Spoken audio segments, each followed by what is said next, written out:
नमस्कार विद्यार्थी मित्रांनो, ग्रो स्टुडंट्स या एज्युकेशनल यूट्यूब चॅनलवर आपले हार्दिक स्वागत आहे। तलाठी भरती 2026 करता अत्यंत महत्त्वाचे असे आपण यामध्ये 25 प्रश्न पाहणार आहोत। सर्व विषयाचे हे प्रश्न असणार आहेत। इतिहास असेल, भूगोल असेल, चालू घडामोडी असेल, सामान्य ज्ञान असेल, यामध्ये आपण कव्हर करणार आहोत। तरी व्हिडिओ शेवटपर्यंत पाहायचा आहे। अत्यंत महत्त्वाचे असे प्रश्न असणार आहे। तर जास्त वेळ न घेता आपण व्हिडिओला सुरुवात करूया। तत्पूर्वी चॅनलवर पहिल्यांदाच आले असाल तर चॅनलला एक बार सबस्क्राइब करून घ्या। व्हिडिओ आवडला तर त्याला एक लाईक नक्की करा आणि व्हिडिओ आपल्या दोस्त मित्रांमध्ये शेअर करत चला। तर बघा, पहिला प्रश्न आपण बघूया। वनस्पतीच्या शेंगाधारी कुळातील मुळांच्या गाठीमध्ये रंगद्रव्य असतात की ज्यामुळे नत्राचे स्थिरीकरण होते, त्या रंगद्रव्यास काय म्हणावे? अशा पद्धतीचा प्रश्न तुम्हाला विचारला गेलेला आहे। पर्याय तुमच्या समोर ठेवलेले आहे आणि योग्य उत्तर तुम्हाला द्यायचे आहे। काय म्हणणार त्याला? अँथोसायनिन, क्लोरोफिल, लेग हिमोग्लोबिन किंवा हिमोग्लोबिन। वनस्पतीच्या शेंगाधारी कुळातील मुळाच्या गाठीमध्ये काय रंगद्रव्य असतात ज्यामुळे काय होतं, नत्राचं स्थिरीकरण होतं, त्या रंगद्रव्याला काय म्हणावं? तर त्या रंगद्रव्याला बघा लेग हिमोग्लोबिन असं म्हणतात। म्हणजेच या प्रश्नाचं योग्य आणि अचूक उत्तर येईल पर्याय नंबर 3। याबद्दल थोडीशी आपण माहिती बघूया। वनस्पतीच्या शेंगाधारी कुळातील मुळाच्या गाठीमध्ये रंगद्रव्य असतात ज्यामुळे नत्राचे स्थिरीकरण होते, त्या रंगद्रव्यास लेग हिमोग्लोबिन असं म्हणावं।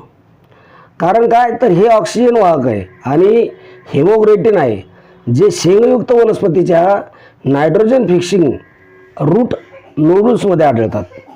नायट्रोजन फिक्सिंग बॅक्टेरिया, ज्याला आपण रायझोबिया म्हणतो, अशा मुळाच्या प्रतिसादात वनस्पती आणि जीवाणू यांच्यातील सहजीवन संबंधाचा भाग म्हणून या वनस्पती काय केलेल्या असतात, विकसित केले जातात।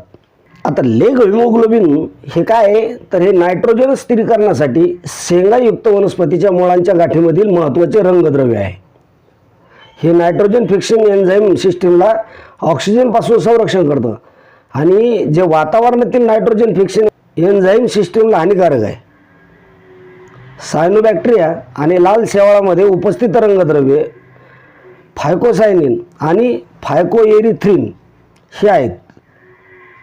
अँथोसायनिन हे काय करतं, फळे, फुले आणि जिओस्पर्म्सच्या इतर भागामध्ये आढळणारे लाल जांभळे रंगद्रव्य आहे। त्यानंतर पुढचा प्रश्न आपण बघूया। वनस्पतीच्या शरीर बांधणीसाठी कोणते घटक आवश्यक आहेत? वनस्पतीच्या शरीर बांधणीसाठी कोणते घटक आवश्यक आहेत? बघा, पर्यायामध्ये काय दिलेले आहे तुम्हाला? मॅग्नेशियम, तांबे आणि लोह। दुसरा पर्याय आहे तांबे, कार्बन आणि प्राणवायू। तिसरा पर्याय आहे मॅग्नीज, कॅल्शियम आणि नत्रवायू। आणि चौथा पर्याय कार्बन, हायड्रोजन आणि प्राणवायू। तर वनस्पतीच्या शरीर बांधणीसाठी कोणते घटक आवश्यक आहेत? तर कार्बन, हायड्रोजन आणि प्राणवायू हे घटक आवश्यक आहेत। म्हणून या प्रश्नाचं योग्य आणि अचूक उत्तर आहे पर्याय नंबर 4। हे बघा, कार्बन, हायड्रोजन आणि प्राणवायू म्हणजेच ऑक्सिजन हे काय वनस्पतीच्या शरीर बांधणीतील म्हणजे संरचनेतील सर्वात महत्त्वाचे मूळ घटक आहेत। वनस्पतीच्या एकूण सुक्या वजनापैकी सुमारे 95 ते 96% भाग या 3 घटकापासून बनलेला असतो। हे घटक हवा आणि पाण्याद्वारे वनस्पतीला मिळतात आणि यापासून काय पेशीभित्तिका म्हणजे त्याला काय म्हणू आपण, सेल्युलोज, यापासून पेशीभित्तिका, पिष्टमय पदार्थ आणि इतर आवश्यक जैविक रेणू तयार होतात। पुढचा प्रश्न आपण बघूया। श्रमिकांची सीमांत उत्पादकता ज्यावेळेस 0 असते त्यावेळेस त्याला डॅश बेरोजगारी असे म्हणतात। कोणती बेरोजगारी म्हणणार? छुपी बेरोजगारी, मौसमी बेरोजगारी, अर्ध बेरोजगारी का खुली बेरोजगारी? श्रमिकांची सीमांत उत्पादकता ज्यावेळेस 0 असते त्याला कोणती बेरोजगारी म्हणणार? त्याला छुपी बेरोजगारी म्हणणार।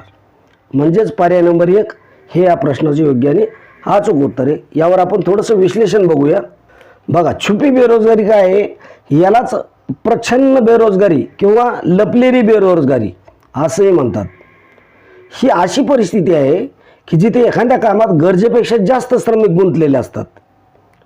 या अतिरिक्त श्रमिकांना कामावरून काढून टाकले तरी एकूण उत्पादनात काहीही घट होत नाही, म्हणजेच त्यांची काय सीमांत उत्पादकता शून्य असते.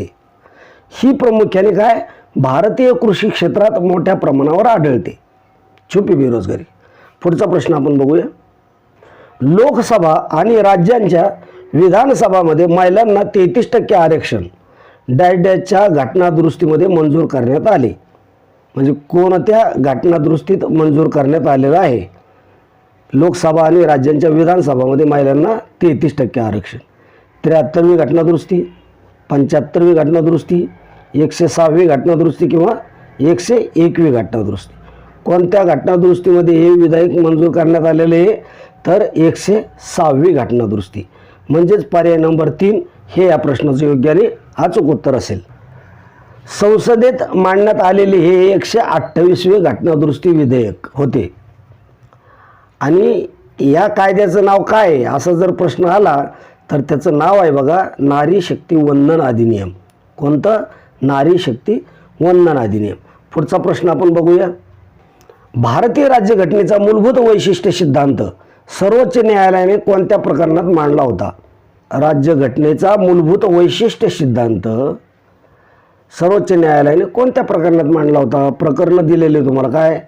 मेन्युअर मिल्स विरुद्ध भारत सरकार, त्यानंतर गोलकनाथ विरुद्ध पंजाब राज्य, त्यानंतर मनेका गांधी विरुद्ध केरळ राज्य आणि केशवानंद भारती विरुद्ध केरळ राज्य. काय योग्य उत्तर येईल? याचं योग्य उत्तर हे पर्याय नंबर 4 केशवानंद भारती विरुद्ध केरळ राज्य. पुढचा प्रश्न आपण बघूया.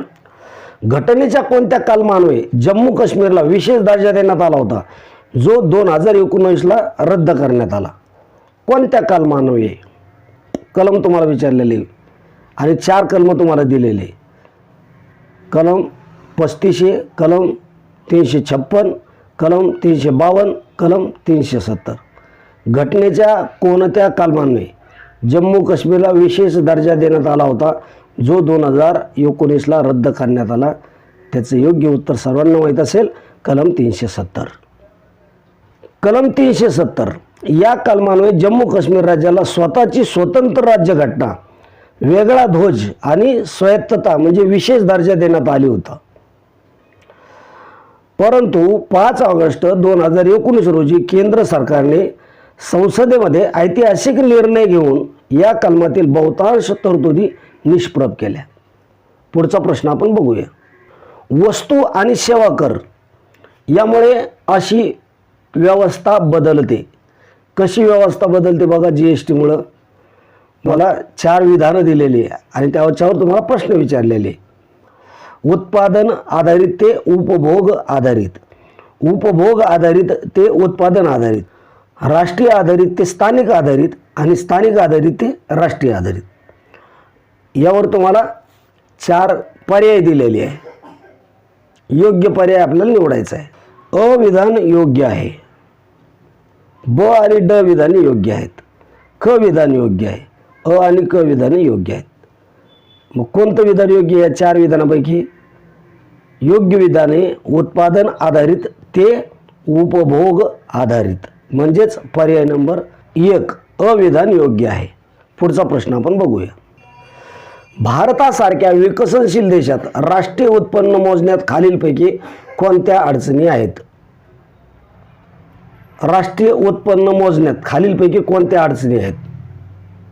विधानं दिलेले तुम्हाला.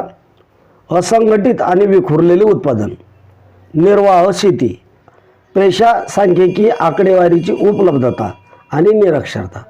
काय उत्तर असेल याचं? पर्याय पहा काय? अ ब आणि ड बरोबर, अ ब आणि क बरोबर, अ ब आणि ड बरोबर, वरीलपैकी सर्व.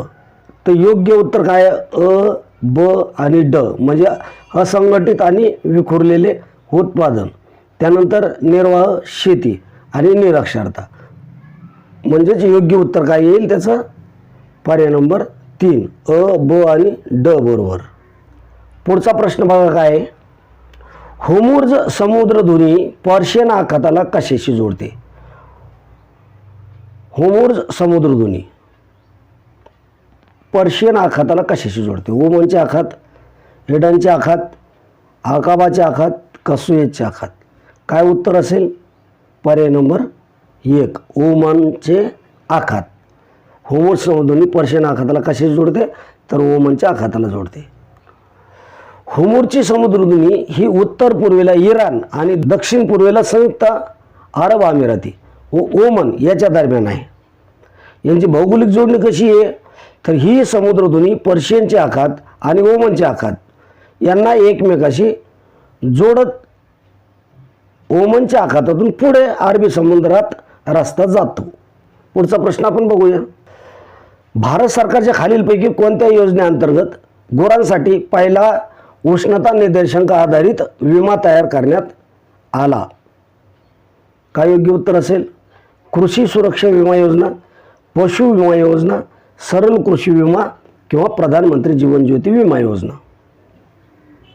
भारत सरकारच्या कोणत्या योजनेअंतर्गत गुरासाठी पहिला उष्णता निर्देशांक आधारित विमा तयार करण्यात आला तर त्याचं योग्य आणि अचूक उत्तर येईल सरल कृषी विमा. पर्याय नंबर 3 हे या प्रश्नाचं योग्य आणि अचूक उत्तर राहील. पुढचा प्रश्न आपण बघूया. पुढचा प्रश्न बघण्या अगोदर विद्यार्थी मित्रांनो मी तुम्हाला एक रिक्वेस्ट करतो की अजूनपर्यंत तुम्ही जर आपल्या ग्रोइंग स्टुडंट्स या यूट्यूब चॅनलला सबस्क्राईब केलं नसेल तर लगेच सबस्क्राईब करून घ्या. व्हिडिओ जर आवडला असेल तर त्याला एक लाईक नाही करा. आपल्या दोस्त मित्रांमध्ये व्हिडिओ शेअर करत चला. आतापासून आपण तलाठी भरती 2026 ह्या नावानं व्हिडिओ सिरीज चालू करणार आहोत. तर त्यामध्ये नक्की सहभागी व्हा. तुम्हाला 100% फायदा होईल. ह्यामधून आपण सर्व विषय कव्हर करणार आहोत. तर आजच्या व्हिडिओमध्ये आपण याच ठिकाणी थांबू. भेटूया उद्याच्या व्हिडिओमध्ये असेच महत्त्वाचे प्रश्नपत्रिका घेऊन. तोपर्यंत जय हिंद, जय महाराष्ट्र. धन्यवाद मित्रांनो.